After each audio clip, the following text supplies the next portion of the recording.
একদিন আপনার মা আর আপনাকে ফোন করবে না। আজ হয়তো তার কথা শুনে বিরক্ত হন, ফোন না ধরতে ইচ্ছে করে, কিন্তু একদিন আপনি নিজেই অপেক্ষায় থাকবেন। মা যদি আর একবার ফোন করত, একদিন কেউ আর বলবে না তোর মুখটা কেন শুকনো লাগছে, কিছু খেয়েছিস তো।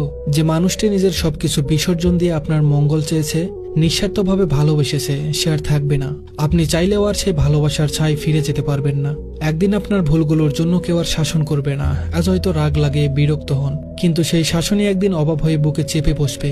একদিন যে ঘরে ঢুকলেই মা আপনার পছন্দের খাবার নিয়ে হাসি মুখে অপেক্ষা করতেন, সেই ঘরটি শুষণ পড়ে থাকবে। সেখানে খাবার থাকবে, রান্নার গন্ধ থাকবে, কিন্তু যে ভালোবাসা সবকিছুকে প্রাণ দিত, সেটি আর থাকবে না। একদিন আপনাকে দরজার কাছে দাঁড়িয়ে বিদায় জানিয়ে কেউ আর চেয়ে থাকবে না। আপনার পায়ের আওয়াজ মিলিয়ে যাওয়া পর্যন্ত অপেক্ষা করবে না। একদিন তার কণ্ঠস্বর চিরতরে থেমে যাবে।